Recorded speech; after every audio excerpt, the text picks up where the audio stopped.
Hello बच्चों, चलिए प्रश्न को पढ़ते हैं और समझते हैं। यदि एफ एक्स बराबर एक्स जब एक्स परिमेय संख्या है, माइनस एक्स जब एक्स परिमेय संख्या नहीं है, तो एफ सतत है। उसके लिए हमें विकल्प ए, बी और सी और डी, चार विकल्प दिए गए हैं और हमें सही विकल्प का चुनाव करना है। प्रश्न को हल करने से पहले प्रश्न के लिए हम मुख्य अवधारणा लिख लेते हैं। तो प्रश्न की मुख्य अवधारणा, जिसकी सहायता से हम इस प्रश्न को हल करेंगे। मुख्य अवधारणा में हम इस बात को लिखेंगे कि यदि यदि x बराबर a पर कोई फलन एफ एक्स है, तो यदि x बराबर a पर एफ एक्स संतत है तब तब फलन की दाईं सीमा, जिसको मैं लिख देता हूं लिमिट x का मान जीरो की ओर अग्रसर होगा। यहां पर है ना, x नहीं h का मान, ये दाईं सीमा लिख रहा हूं मैं। तो लिमिट h का मान जीरो की ओर अग्रसर f a प्लस h बराबर होगा लिमिट h का मान जीरो की ओर अग्रसर f of a minus H, अर्थात बाई सीमा x बराबर a पर। ये दोनों ही किसके बराबर होंगे? x बराबर a पर फलन के मान के। तो फलन क्या होता है? सतत होता है। अब प्रश्न को हल करते हैं। जब प्रश्न को हल करेंगे तो इसमें भी हम एक बात लिखेंगे कि देखिए, यहाँ पर परिमेय संख्या की बात कही गई है, तो हमें याद होना चाहिए कि हम जानते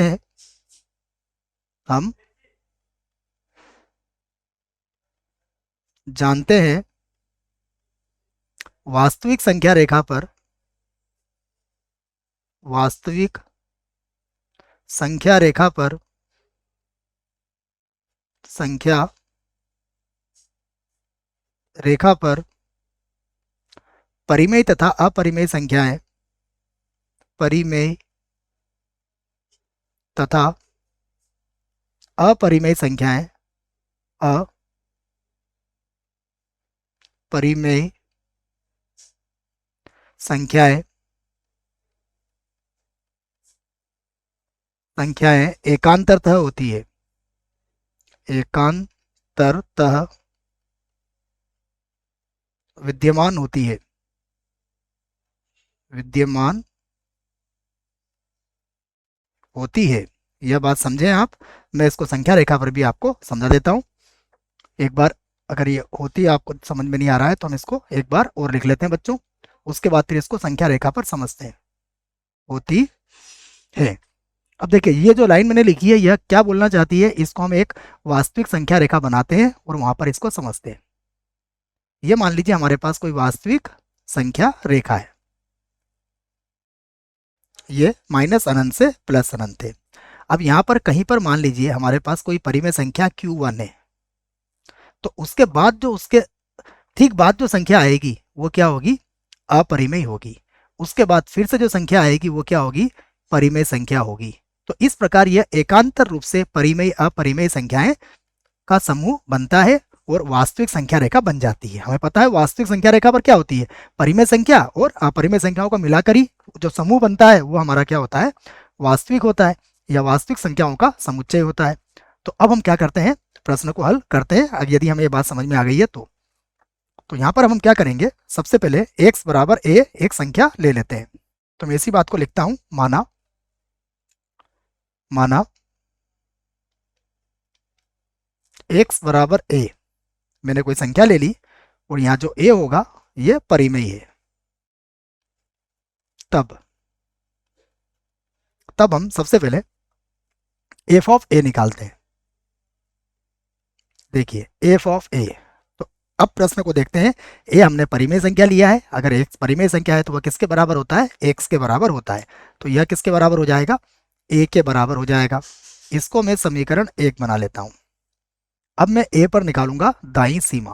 तो अब लिखता हूं मैं इसकी दाईं सीमा। दाईं सीमा को कैसे लिखते हैं हम? लिमिट h का मान जीरो की ओर अग्रसर f ऑफ, ये होता है a प्लस h।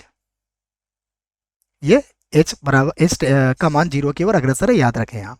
तो बराबर ये हो जाएगा लिमिट h का मान जीरो की ओर अग्रसर। अब आप देखिए कि a जो है वो हमने क्या लिए? परिमेय संख्या लिए। तो जो a प्लस h होगा यह परिमेय संख्या नहीं होगा। तो इस आधार पर a प्लस एच में हम लोग क्या करेंगे, माइनस एक्स लिखेंगे, तो अर्थात माइनस और एक्स के स्थान पर क्या आ जाएगा, a प्लस एच आ जाएगा। अब यहाँ पर आप h का मान 0 रख लीजिए, तो यह बनेगा माइनस का a। इसे बना लेंगे हम समीकरण 2। अब हम बाईं सीमा निकालेंगे इसकी, तो मैं लिख देता हूं अब इसकी बाईं सीमा। तो लिमिट h का मान 0 की ओर अग्रसर f ये होती है a माइनस एच, ये बाईं सीमा को लिखने का तरीका है। उसके बाद फिर से लिखेंगे हम लिमिट, फिर h का मान 0 की ओर अग्रसर और अब a माइनस एच। तो यहाँ पर भी मैं ये बात कहूँगा कि यदि a जो है वह परिमेय संख्या है तो a माइनस एच ये क्या होगी, परिमेय संख्या नहीं होगी। यह बात हमने पहले ही समझ ली है।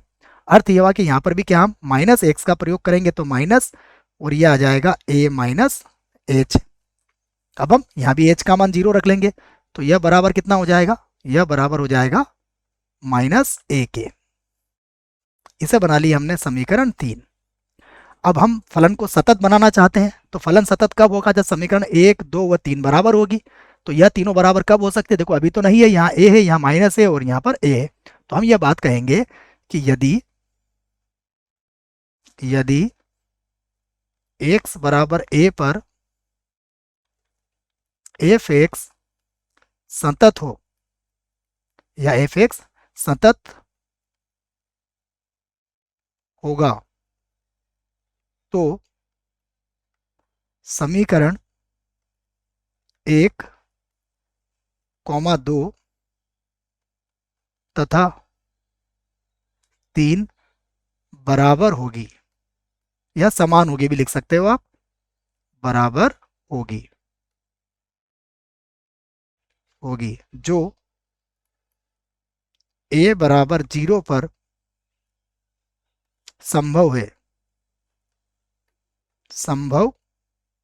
है, क्योंकि यदि हमने a का मान 0 रखा तो समीकरण 1, 2 व 3 बराबर हो जाएगी। तो यही बात मैंने कही है आपसे कि यदि x बराबर a पर एफ एक्स सतत होगा तो समीकरण 1, 2 तथा 3 बराबर होगी। और जो कब हो सकती है बराबर, जब a बराबर क्या हो, 0 हो, या a बराबर 0 पर संभव है, यह कह सकते हैं आप।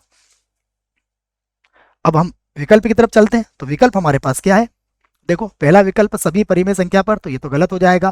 केवल शून्य पर, यह हमारा विकल्प क्या होगा, बिल्कुल सही विकल्प होगा। उसके बाद 1 पर नहीं है, कभी भी नहीं, यह भी बात गलत होगी। तो विकल्प भी हमारा सही विकल्प है। आशा करता हूं आपको इस प्रश्न का उत्तर समझ में आया होगा। धन्यवाद।